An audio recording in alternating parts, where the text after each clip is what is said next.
In the headlines, Boko Haram runs short of food, weapons as floods take over enclaves.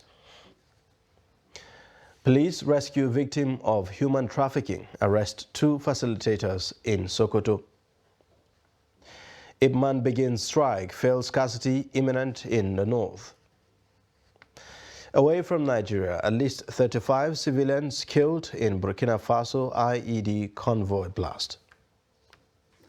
Hello and welcome to Trust News Update. I am Ayuba Ilya. Thank you for joining.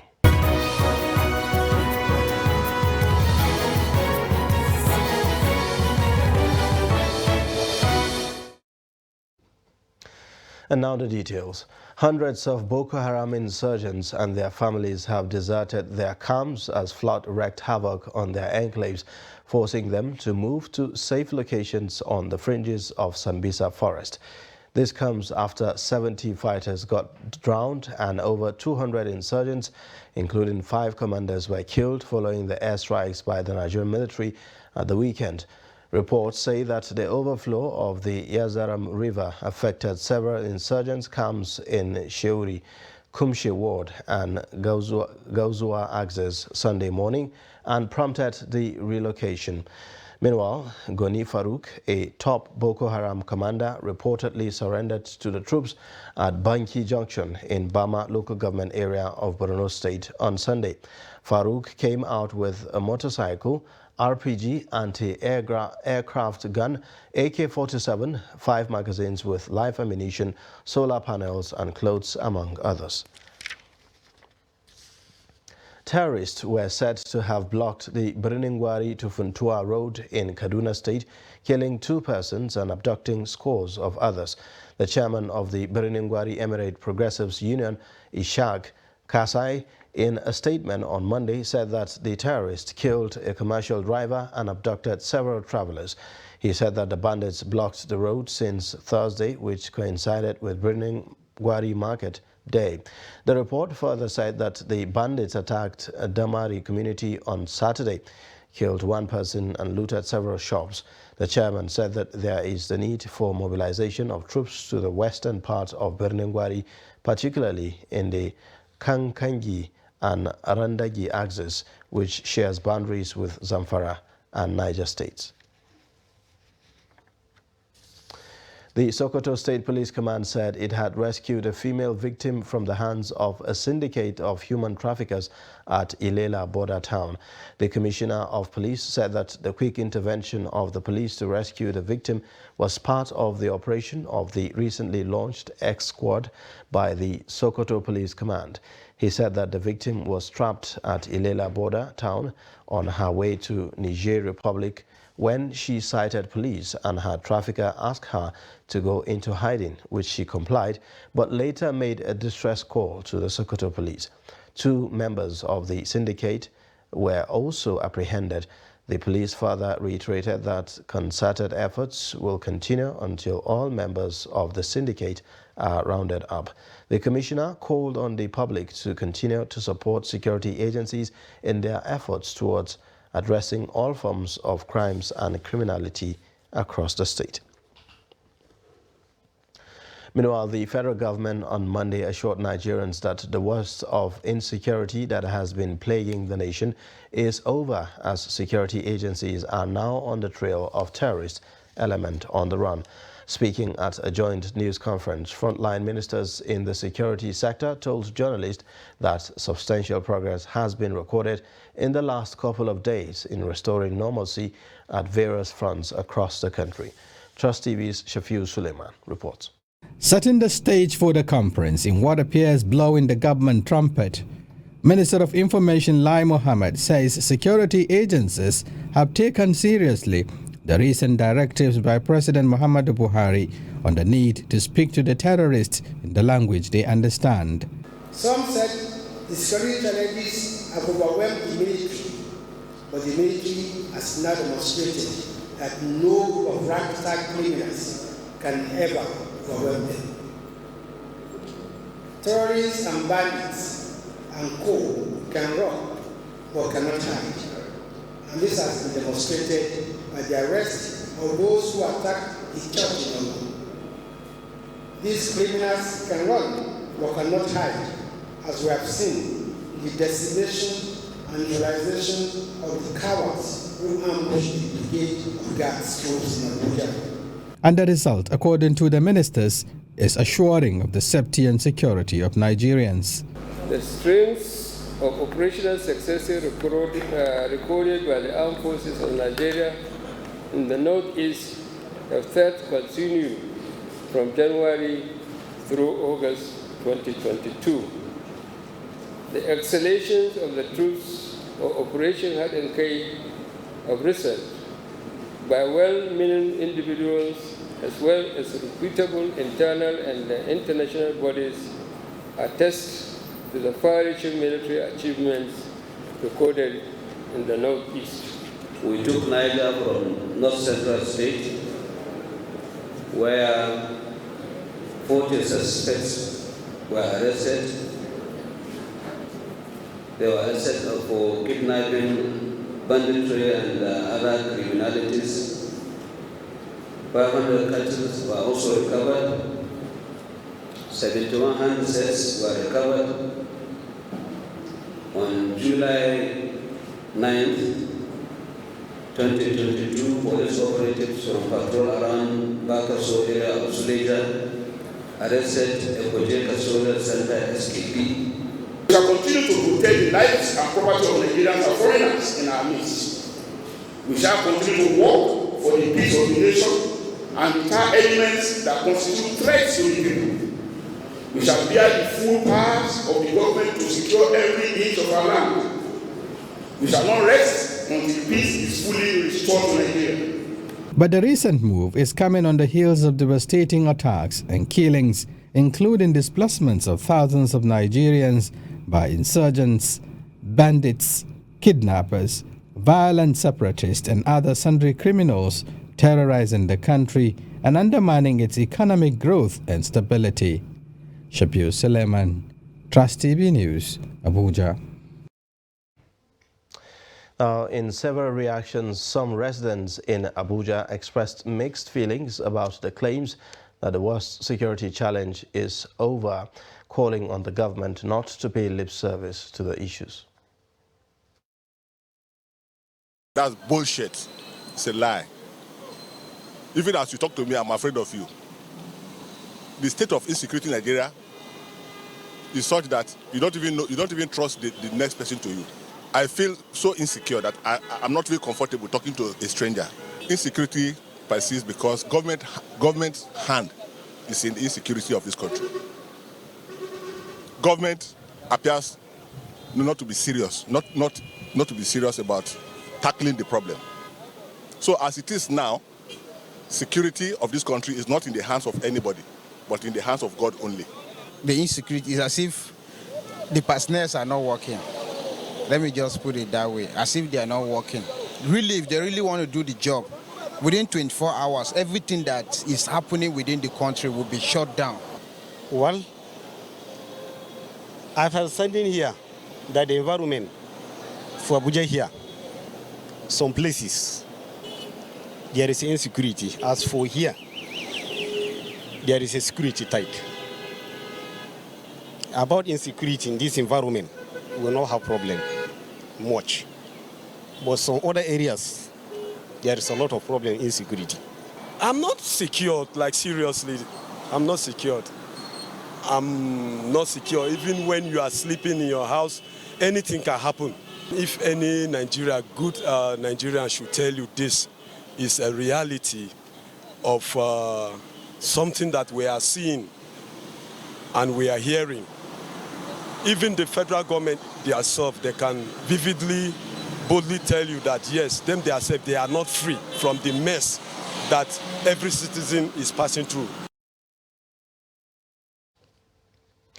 The National Emergency Management Agency on Monday said about 372 deaths were recorded in the last 8 months due to the flash floods in 33 states in Nigeria.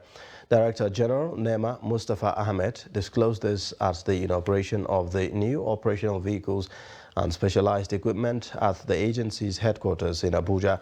He said in the last 8 months, floods in Nigeria, mostly flash floods, have inundated 33 out of the 36 states and the Federal Capital Territory. He said so far over 508,000 persons are affected, leading to about 372 deaths, 277 injured persons, destruction of about 37,633 houses, loss of a huge number of livestock, and several farmlands have been recorded. At least 5 persons have been confirmed dead in a boat accident at Marataba village of Gwaram local government area of Jigawa State. A statement by the police public relations officer in Jigawa State, DSP Lawan Shisu Adam, said that 4 other persons were rescued. Adam said that a locally made canoe conveying 9 passengers who were returning home capsized. The police spokesman added that the corpses had been released to relatives for burial.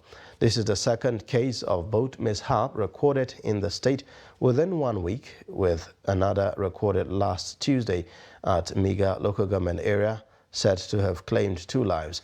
In another incident, 3 children drowned at a pond in Faskaro, Kaugama local government area of Jigawa State.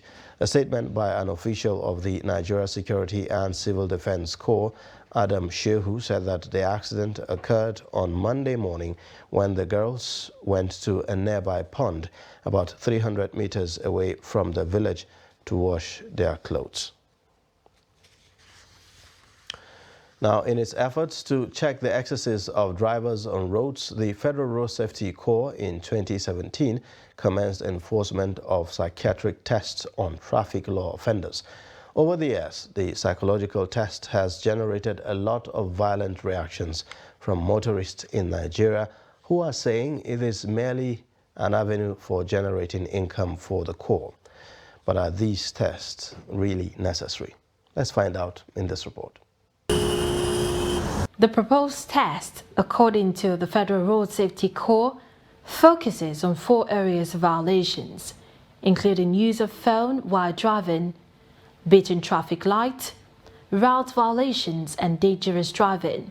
Nwobodo Emeka considers the psychological test he was subjected to when he was caught driving without his driver's license as a violation of his fundamental human rights. It's unfair to my own understanding because it happened to me once. So even unfortunately on that fateful day, a customer called me, one ex-prison warder, one mama. So she asked me to come and pick her car all the way from Kaduna Estate. So on my way coming, then I stopped me. Asked me for driver license. I said, okay, normally I don't normally move with driver license as a mechanic. But if people demand, I will work for it. Then I say, okay. Even when I pleaded with the guy, the man refused. So the man insists to carry me to go to Zone 7. So reaching there now, I was waiting for 3 hours before the guy came. So even when I tried to plead with him, he now booked me. I should go to psychiatry or so whatever. And it's not fair.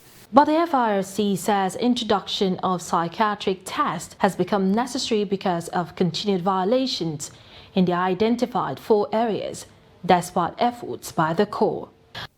It started some years back with a pilot scheme in Abuja Air, when the then Corps Marshal realized that some offenses were more prevalent and some were more grievous than normal.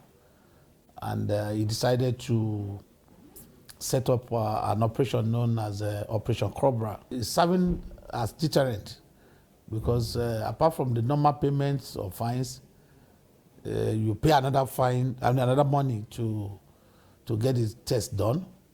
And again, Nigerians do not want to be tested for such kind of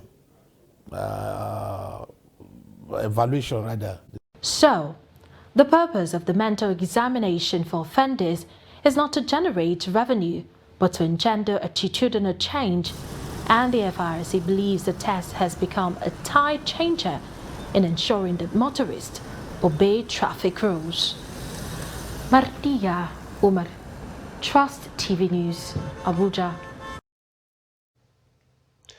You're watching the news update on Trust Television. Coming up shortly, we'll take a look at crippling effects of fake and substandard goods. Details of this and more after the break. Which kind wire you gonna need to light up your light? Oh man, the quality wire. Now which kind cable you gonna need to light up your house? Oh man, the quality cable. Coleman quality. Coleman wire. Coleman durable. Coleman cable. Coleman tank. Coleman cable for any kind of project. Come and be the come and see, come and see. Come and be the Coleman won't light up your light. Come and be the come and see. Come and be the C-O-L-E-M-A-A. Quality, quality. Durable. Now come and be the Baba.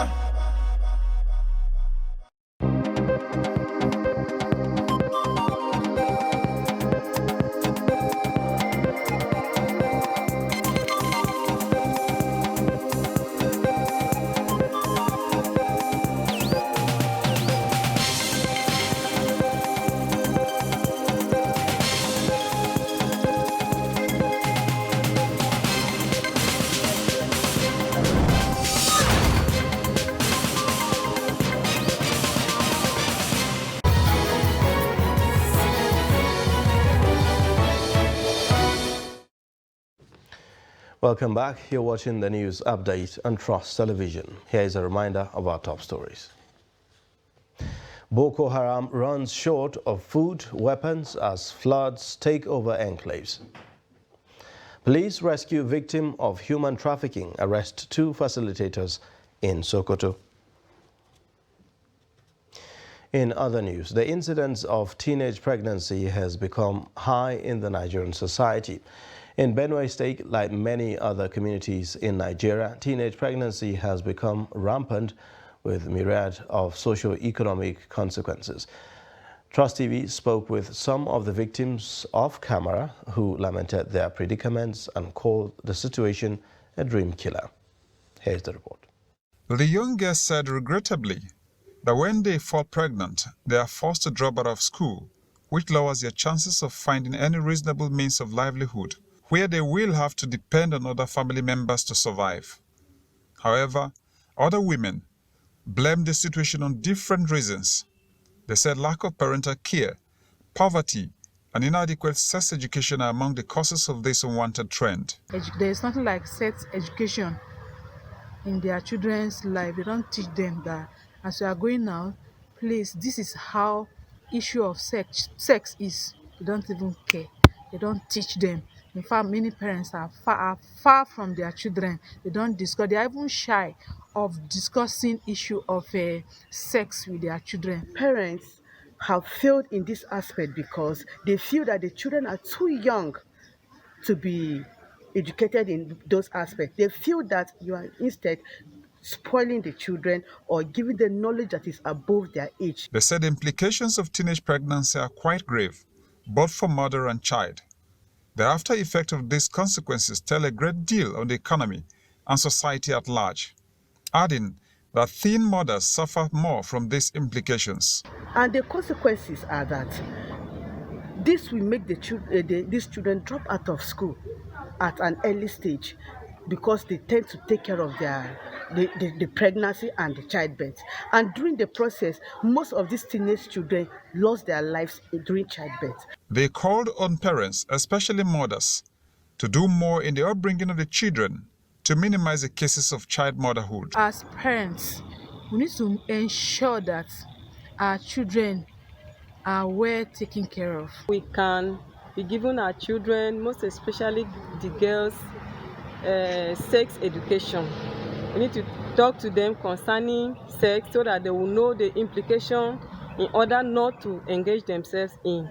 Experts believe preventing teenage pregnancy ought to be the collective effort of all stakeholders, including individuals, parents, communities, the media and government, where they called for age-appropriate sex education and access to modern contraception. Now, fake and substandard products span all categories of items from drugs, electronic household appliances, to automobiles. The problem in the economy, according to economists, has crippled a lot of business activities, causing producers to reduce the quality of their product that find their way into the Nigerian market. Noel Samson reports on the problems faced by motorists who buy these substandard products. The issue of substandard automobile parts have been a great thing of concern by motorists for a long time, and in some situations has resulted to the loss of lives, property, time and value. There have been complaints of substandard spare part. In fact, I had a nasty experience where I lost one of my old colleagues because his tire got blown out while at top speed. And eventually it was traceable to the poor condition of the tire. I think probably did not meet safety standards. This car I'm standing beside, I had an issue with a fuel pump. That was last week. So I came to Apple, I bought the fuel pump, then they fixed the fuel pump. So because of, I don't drive the car, just drive and park. So the other day when I now took the car, I was going somewhere, I reached where I was going to, came back to start the car refused to start. The fuel pump they sold to me was a bad one. So whenever it gets hot, the car will not start till the fuel pump gets cold. But despite a huge chunk of blame being given to the sellers of this substandard product, some customers feel otherwise. Sometimes it's not the fault of these people here. Sometimes it happens that where they actually purchased from, maybe from China or from Japan, or maybe from Lagos, you get the durability, it has already lasted a particular period of time. Then when it gets to your own hand, you now start experiencing those faults. It goes spoil for your hand. However, one may wonder, are these sellers aware of the fact that the product they sell are substandard? That we are not selling low quality spare parts. Rather is, can say is China, different quality in market. There is Taiwan, there is Japan, there is China. But the issue of Nigeria now is Nigerian people always replace the cheaper one. Based on the argument from both parties, the facts remain. The influx of substandard automobile spare parts in the Nigerian market have caused a great harm on the populace. Observers are of the view that agencies saddled with the responsibility of regulating such products and also protect Nigeria customers should step up and do the needful. Noel Samson, Trust TV, Abuja. Fuel scarcity looms again as the Independent Petroleum Marketers Association of Nigeria, IPMAN, in 9 northern states has embarked on 3 days withdrawal of services as warning strike over non-payment of their bridging claims. Members of the union commenced the strike on Monday in protest against the continued indebtedness of the federal government to oil marketers with respect to the payment of fuel transportation costs, otherwise called bridging claims. The IPMAN Suleja Depot branch chairman Yahaya Al-Hassan said that marketers had stopped the supply of products from the depot as the union had prevented trucks from moving PMS to the northern states. He said that marketers are withdrawing their services until the federal government settled their outstanding bridging claims of 50.5 billion naira rather. Donkeys are a popular and cheap means of transportation in northern Nigeria's rural farming communities. But in recent times, the price of donkeys has shot up amid growing demand for the animals, which is now used as food as buyers from southern Nigeria are transporting the animals home for consumption. Trust TV's correspondent Idris Jibrin, who visited the Maigatari International Cattle Market in Jigawa State, reports. Many years back, donkeys are used to transport mostly agricultural produce from rural farming communities to the market in cities and towns across northern Nigeria. But that is changing, as cows are gradually replacing it because the animal is now consumed as food. Here in Nigeria, we take it to the southern part of the country where it's being consumed as food. Its business is now booming here in Maigatari International Cattle Market, where over 40,000 people said to be directly or indirectly involved in the trade. Those who are benefiting from this donkey trade here in Maigatari, Gumel and Jigawa State in general are more than 50,000 doing the business of donkey alone. In Maigatari International Cattle Market, a big size of donkey now sells for 60,000 naira as against 20,000 naira some years back, while medium size attract as much as 30,000 naira as against old price of 10,000 naira, largely due to increase in the demand of the animals. Brought here from Niger Republic, Sudan, and some other African countries, an estimated 5,000 donkeys leave the Maigatari market to the south every day, effectively creating jobs and generating revenue for the locals. Roughly, we do collect about 4 to 5 million monthly, and our chairman is using the money to run the local communities.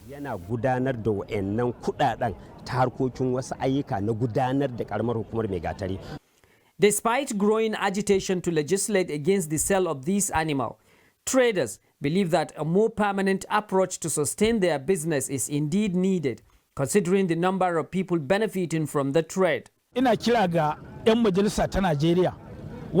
am urging our lawmakers, whom we elected to represent us, to stop considering the issue of stopping our business. Instead, they should make a law by which we can breed more donkeys so that our business will grow further. Although providing income for many, but expert believes that unless something is done, the last remaining donkeys population as animals may soon disappear across the country. Idris Jibrin, Trust TV News, Jigawa. Away from Nigeria, at least 35 civilians have been killed as a convoy of vehicles carrying supplies in Burkina Faso's restive northern region struck an improvised explosive device, according to the regional governor, Rodopel Sogo. He said that the explosion, which wounded 37 others, occurred as the military-escorted convoy traveled along the road from Monzanga to Jibo on Monday. The tri-border area has been central to a spiraling security crisis in the wider region over the last 10 years and has been increasing attacks by groups linked to Al-Qaeda and ISIL following military takeovers in Mali and Burkina Faso in May 2021 and January 2022, respectively. And that's a wrap on Trust News Update. Watch more via all our social media platforms and also watch live on YouTube. I am Ayuba Ilya. Thank you for watching. Bye for now.